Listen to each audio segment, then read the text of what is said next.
Bab 35 Aku adalah penggemar nomor satu kamu. Di tengah tatapan kaget orang banyak, Meng Yu menggaruk rambutnya dengan malu, mengeluarkan selembar uang $5 dengan pecahan terkecil dari segenggam uang kertas, dan menyerahkannya kepada pelayan. Maaf, koin saya tidak cukup. Tidak masalah.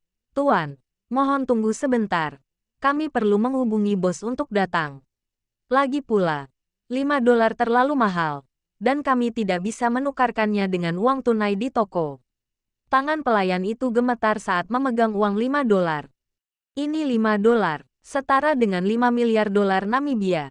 Dia belum pernah melihat uang sebanyak itu seumur hidupnya, apalagi memegangnya di tangannya. Siapakah pemuda di depanku ini? Dia berjalan-jalan sambil membawa segenggam uang tunai di sakunya. Bukankah dia terlalu sombong? Mungkinkah ini adalah badan penggerak bank humanoid legendaris? Menakutkan sekali. Tang Yu menjulurkan leher dan menelan ludahnya saat melihat segenggam uang kertas itu. Awalnya, dia mengira bahwa generasi kedua yang kaya dari ibu kota kekaisaran dapat berjalan-jalan dengan bebas ketika mereka datang ke Nanhang. Lagi pula, kecuali keluarga Murong dan keluarga Wang, keluarga lainnya memang tidak seimpresif keluarga Tang dari ibu kota kekaisaran di belakang mereka. Tampaknya dia naif. Tiba-tiba, dia memperhatikan bahwa penyihir kecil dari keluarga Beiming di seberangnya memiliki sesuatu yang salah di matanya. Dia benar-benar menatap Meng Yu dengan mata fanatik seorang penggemar gila. Di manakah front persatuan yang dijanjikan untuk melawan bajingan dan anak jahat itu? Hei, Yinzi. Ada yang salah denganmu. Dia bajingan yang menyemprotkan anggur ke seluruh wajahmu. Turunlah ke sana. Jika kau mengatakan satu kata buruk lagi tentang kakak Meng Yu, aku akan membuatmu keluar sambil berbaring hari ini. Apa salahnya disemprot di wajah? Aku menikmatinya. Bei Mingyin menyingkirkan tatapan kagumnya dan berbalik menatap Tang Yu dengan tajam. Ini semua salah pengikut ini. Hal itu menyebabkan dia menyinggung Tuan Meng. Bagaimana bisa Tuan Meng menjadi bajingan? Di manakah di dunia ini ada bajingan yang kekayaannya setara dengan sebuah negara? Ini jelas romantis dan gagah, bukan? Tidak. Dia harus segera meminta maaf untuk menghindari kesalahpahaman Tuan Meng. Mata para pengunjung restoran terfokus pada segenggam uang kertas di tangan Meng Yu. Dari segenggam uang kertas pecahan besar yang berantakan itu, mereka seakan-akan melihat villa-villa dan mobil-mobil mewah yang tak terhitung jumlahnya. Juga kehidupan yang mewah dan berfoya-foya bak seorang kaisar. Itu adalah sesuatu yang bahkan tidak dapat dibayangkan oleh orang kaya biasa. Tak heran mereka menghabiskan $120 juta Namibia untuk sekali makan, yang jika dikonversi hanya 1,5 sen. Segenggam uang ini cukup untuk makan selama setahun. Tentu saja, bahkan jika Meng Yu ingin minum, akan sulit untuk bersikap begitu boros. Lagi pula, anggur tua itu langka, dan bahkan jika Meng Yu kaya, ia mungkin tidak mampu membelinya. Ketika para pengunjung restoran berbalik untuk melihat uang kertas itu lagi, mereka merasa berantakan dan tidak teratur, tetapi juga memiliki aura agung yang rendah hati. Sosok Meng Yu pun tumbuh tinggi dalam pikiran mereka, berubah menjadi seorang raksasa yang berdiri di daratan dan lautan serta memegang bintang-bintang di tangannya.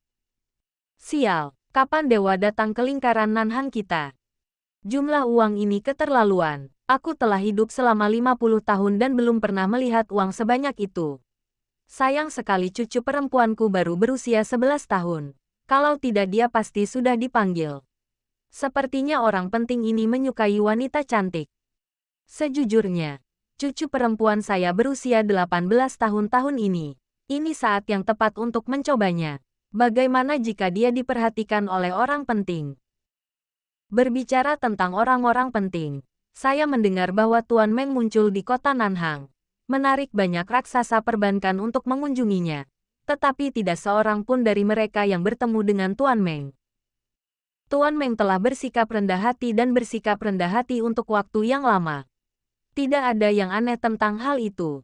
Apakah menurutmu mungkin orang di depan kita adalah Tuan Meng? Tidak mungkin. Kudengar Tuan Meng cukup kaya untuk menyaingi negara lain. Tetapi dia tidak suka kemakmuran. Sebaliknya, Dia suka bersembunyi di pasar dan bersenang-senang dengan orang-orang. Tentu saja, pria di depanku juga sangat kaya. Kurasa dia adalah seorang pemuda dari keluarga yang tersembunyi.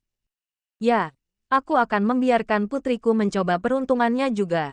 Jika dia bisa menikah dengan keluarga tersembunyi, dia akan bisa menjadi terkenal.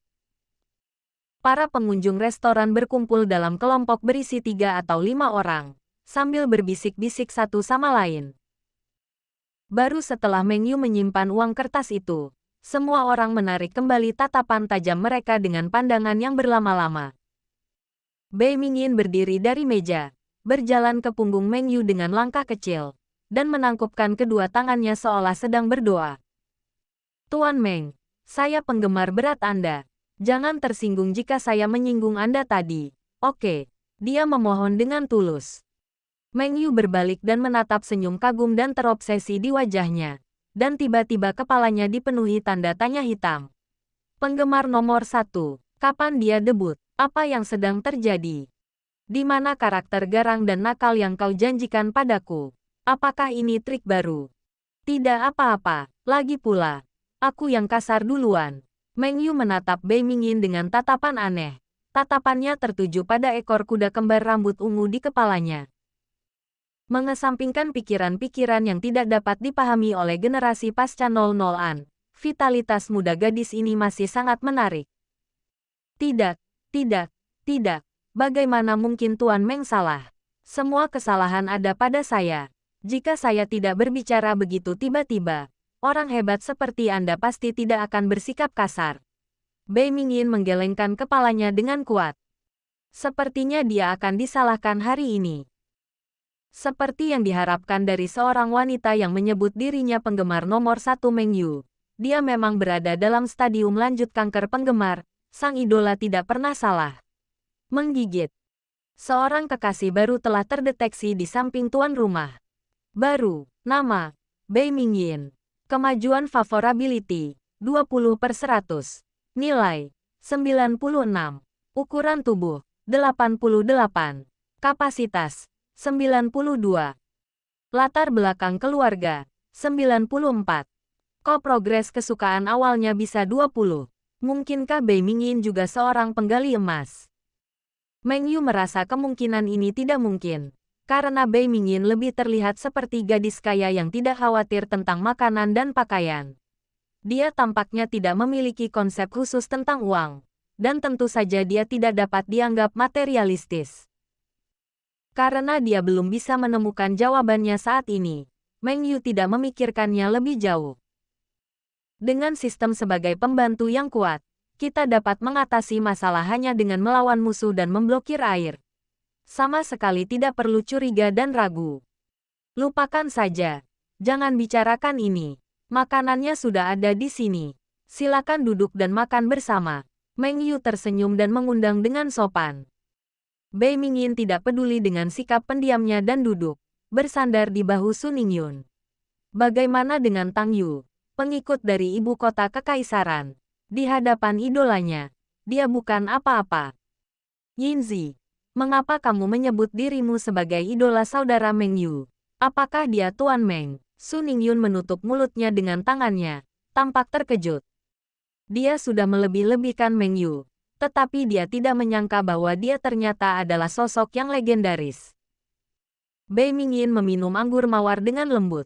Dia terkejut ketika mendengarnya. Tidakkah Anda tahu?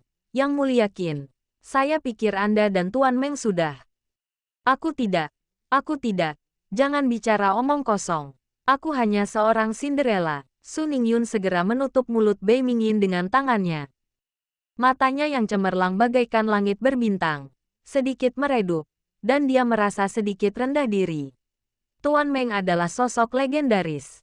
Beraninya dia mencoba menikahinya. Terlebih lagi, ayahnya mengajarkan kepadanya sejak dia masih kecil bahwa dia tidak boleh berdebat dengan gadis-gadis lain karena keluarganya miskin. Jadi dia agak pengecut dan rendah diri. Dia bahkan tidak berani memikirkan pria luar biasa seperti Meng Yu. Bei Mingyin mengedipkan matanya, dan bulu matanya yang panjang sepertinya bisa berbicara. Dia benar-benar ingin memberitahu Pangeran Qin yang terhormat ini. Apa itu Cinderella? Jangan konyol. Yang Mulia yakin, dari segi identitas dan penampilan, tidak ada seorang pun di sini yang lebih layak bagi Tuan Meng daripada Anda.